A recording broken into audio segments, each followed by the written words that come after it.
പിതാവിൻ്റെയും പുത്രൻ്റെയും പരിശുദ്ധാത്മാവിൻ്റെയും നാമത്തിൽ ആമേൻ.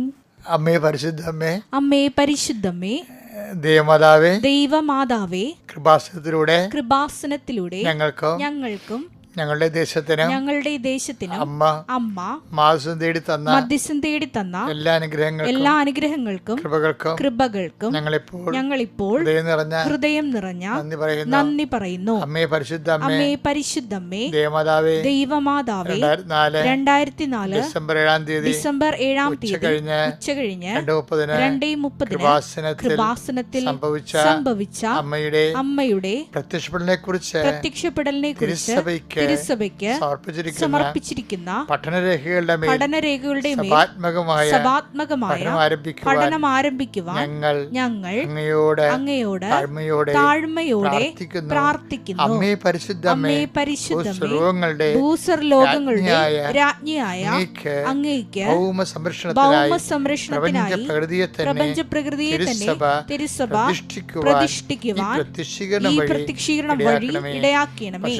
പരിശുദ്ധമ്മേ, ജപമാല മാതാവേ, സകല കൃപാസനം പ്രാർത്ഥനകളോട് ചേർത്ത് ഞങ്ങളിപ്പോൾ പ്രാർത്ഥിക്കുന്ന ഈ കുടുംബത്തിന്റെ പ്രത്യേക നിയോഗം പരമക്കളെ.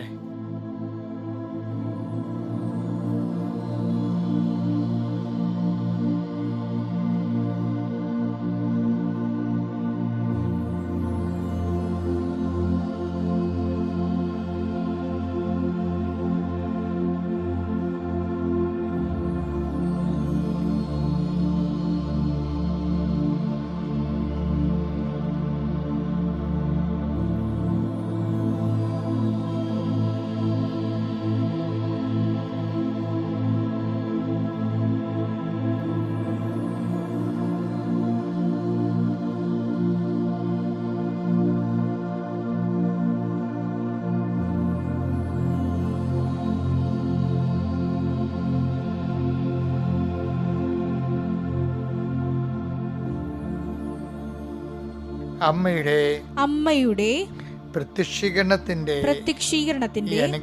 ഈ അനുഗ്രഹവേളയിൽ ഞങ്ങൾക്ക് സാധിച്ചു തരുവാൻ കനിയണമേ. ആമേൻ. വിശ്വാസ പ്രമാണം. സർവശക്തനായ പിതാവും ആകാശത്തിന്റെയും ഭൂമിയുടെയും സൃഷ്ടാവുമായ ദൈവത്തിൽ ഞാൻ വിശ്വസിക്കുന്നു.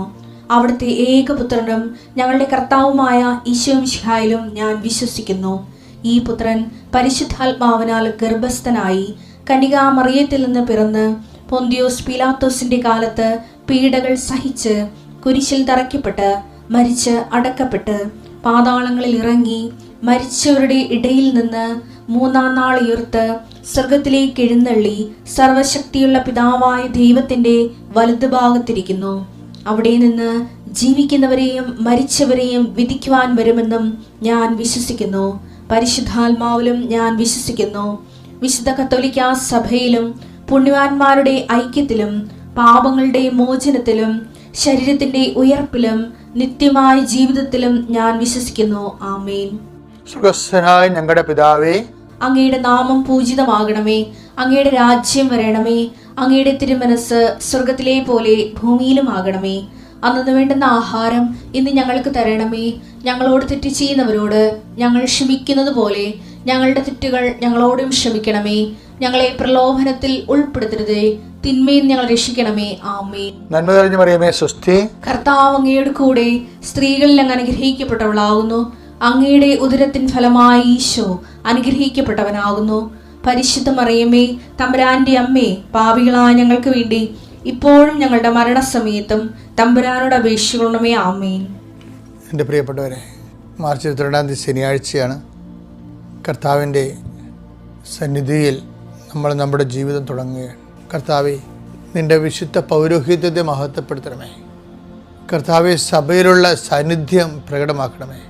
കർത്താവെ, കൃപാസനത്താരെ ജീവനോടെ പ്രത്യക്ഷപ്പെട്ട പരിശുദ്ധ അമ്മയുടെ മാധ്യസ്ഥത്തിലെ കൃപാസനത്താരെ നടന്നിട്ടുള്ള 10,000-കണക്കിന് ആരാധന ശക്തിയാൽ ഇന്ന് ഈ ശനിയാഴ്ച മാർച്ച് മാസം 22-ാം തീയതി അങ്ങയുടെ നാമത്തെ പ്രാർത്ഥിക്കുകയും അങ്ങയുടെ നാമത്തിൽ ജീവിക്കാൻ പ്രഭാതം മുതൽ ഒരുങ്ങുകയും ചെയ്യുന്ന മക്കളുടെ മേലെ നിൻ്റെ ശുഭമാക്കപ്പെടുന്ന ദൈവകൃപയാൽ അനുഗ്രഹിക്കണമെന്ന് പ്രാർത്ഥിക്കുന്നു.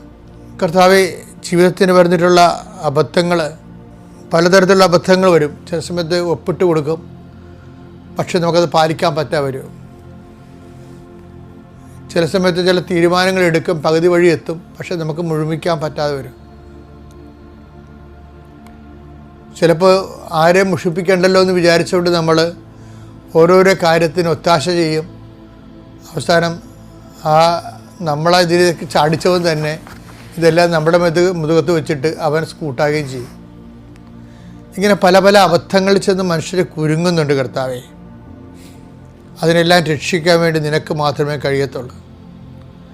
മനുഷ്യന്മാരുടെ ഉപദേശം, എല്ലാത്തിനും വേണ്ടി മനുഷ്യന്മാരുടെ ഉപദേശവും മനുഷ്യനെ ദൈവമായി കണ്ടുകൊണ്ട് നിങ്ങൾ പറഞ്ഞാൽ എനിക്ക് ദൈവം പറയണ പോലെയാണെന്നുള്ള പൊട്ടവാക്കുകളും പേവാക്കുകളും വിഡ്ഢിയായ മനുഷ്യൻ കെട്ടിയെഴുന്നള്ളിക്കുമ്പോഴേ ഓർക്കുക, യഥാർത്ഥ ദൈവത്തെയാണ് നിങ്ങൾക്ക് നഷ്ടപ്പെടുന്നതെന്ന്.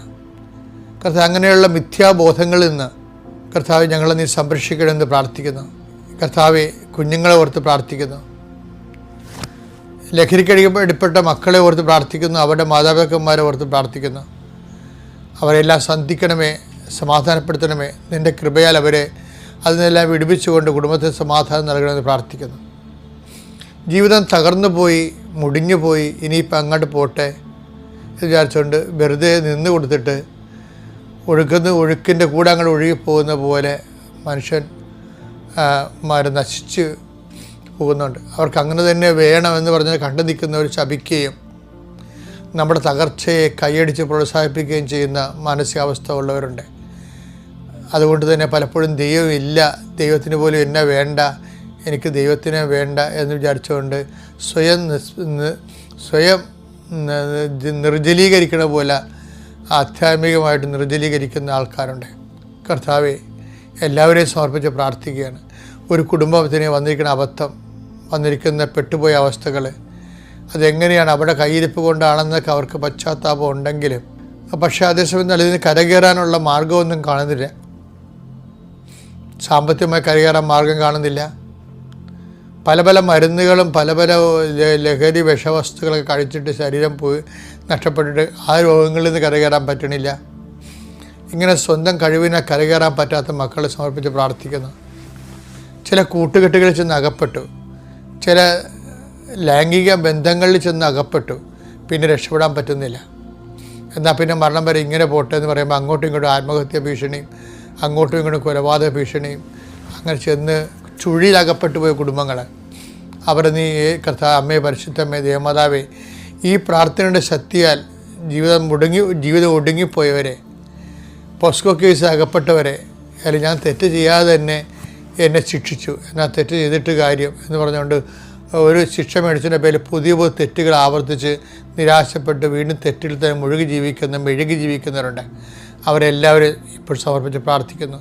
എൻ്റെ കർത്താവിൻ്റെ ഉന്നതമായ നാമത്തിൽ സഭയുടെ അധികാരത്തിൽ പുതിയ സംരംഭത്തിന് വേണ്ടി ഒരുങ്ങുന്നവരെ ആശീർവദിക്കുന്നു. പുതിയ പഠനങ്ങൾക്ക് ഒരുങ്ങുന്നവരെ ആശീർവദിക്കുന്നു. പുതിയ യാത്ര ചെയ്യാൻ ഉദ്യമിക്കുന്നവരെ ആശീർവദിക്കുന്നു. പുതിയ ജീവിത രീതികളും പ്ലാനുകളും പദ്ധതികളും നടപ്പിൽ വരുത്താൻ വേണ്ടി പരിശ്രമിക്കുന്നവരെ ആശീർവദിക്കുന്നു. അവർ ചെയ്യുന്ന കാര്യങ്ങൾ അവർക്ക് അബദ്ധമാണെങ്കിൽ അതിനെ പിന്തിരിയാൻ വേണ്ടി പ്രാർത്ഥിക്കുന്നു. ദൈവത്തിൻ്റെ കൃപയാൽ നീ അനുഗ്രഹിക്കപ്പെടട്ടെ. ഗർഭിണികളെ ആശീർവദിക്കുന്നു. പ്രസവ വാർഡ് കഴിയുന്നവരെ ആശീർവദിക്കുന്നു. കുഞ്ഞുങ്ങൾക്ക് രോഗമാകുന്നവരെ ആശീർവദിക്കുന്നു.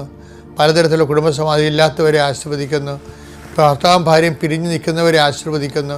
കർത്താവിൻ്റെ കരുണ അവർക്ക് ആവശ്യിക്കുകയും ഒരുമിച്ച് ജീവിക്കാൻ അവർ സഹായിക്കുകയും ചെയ്യട്ടെ.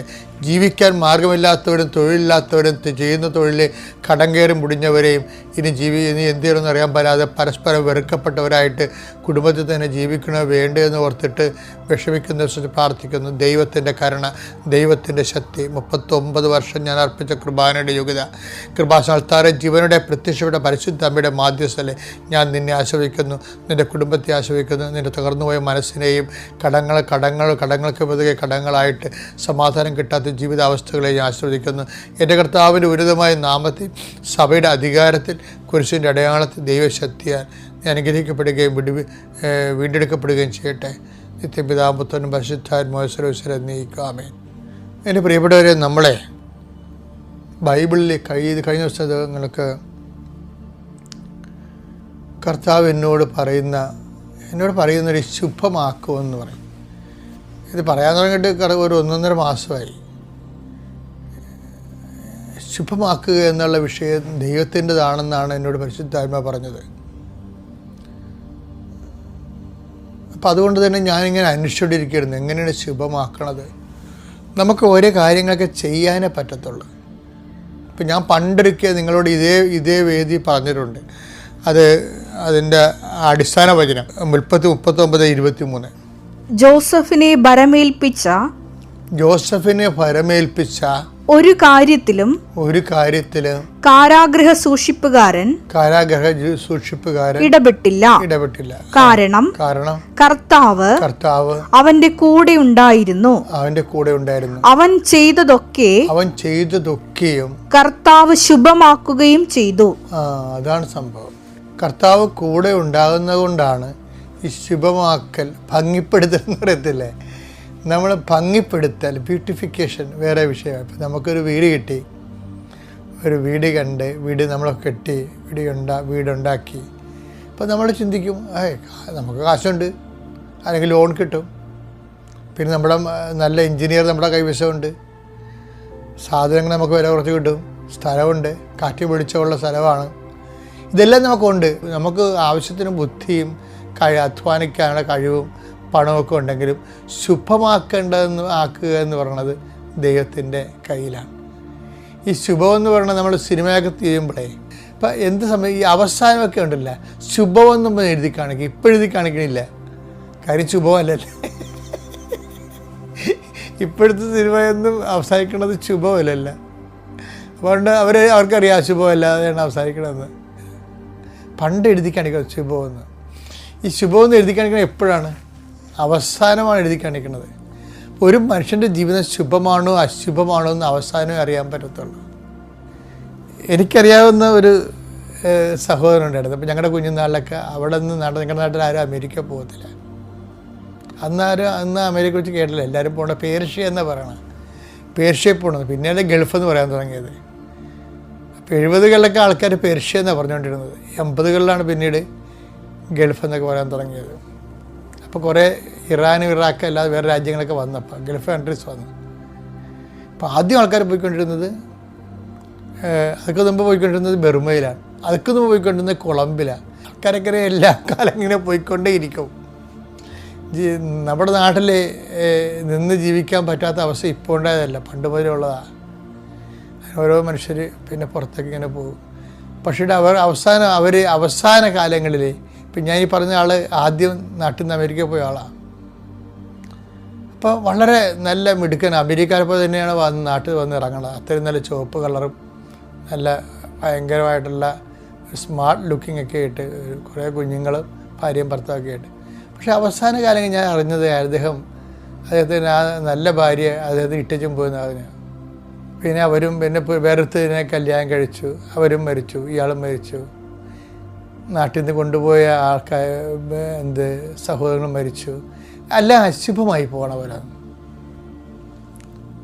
അപ്പോൾ ഈ ശുഭമെന്ന് പറഞ്ഞ നിസ്സാര കാര്യമല്ല, വലിയ കാര്യമാണ്. ശുഭം ആക്കുകയാണ് വേണ്ടത്, ശുഭമാകുകയല്ല, ദൈവമാക്കുകയാണ്. അതുകൊണ്ടാണ് ഈ വെളിപാടിൻ്റെ ഉൽപ്പത്തി പുസ്തകം പറയണത് 39:23 പറയുന്നത് എന്താണ്? അവൻ ചെയ്തതെല്ലാം അവിടുന്ന് ശുഭം ആക്കുകയും ചെയ്തു. അപ്പം ദൈവമാണ് ഇത് ചെയ്യേണ്ടത്. ആക്കണമെങ്കിൽ ശുഭമാക്കുകയാണ് ചെയ്യണത്. അപ്പം നമുക്ക് ചെയ്യാനേ പറ്റത്തുള്ളൂ. പഠിക്കാൻ പറ്റും, പക്ഷേ ശുഭമാക്കേണ്ടത് ദൈവമാണ്. നമുക്ക് കല്യാണം കഴിക്കാൻ പറ്റും, ശുഭമാക്കേണ്ടത് ദൈവമാണ്. നമുക്ക് കുഞ്ഞുങ്ങളുണ്ടാകും, ശുഭമാക്കേണ്ടത് ദൈവമാണ്.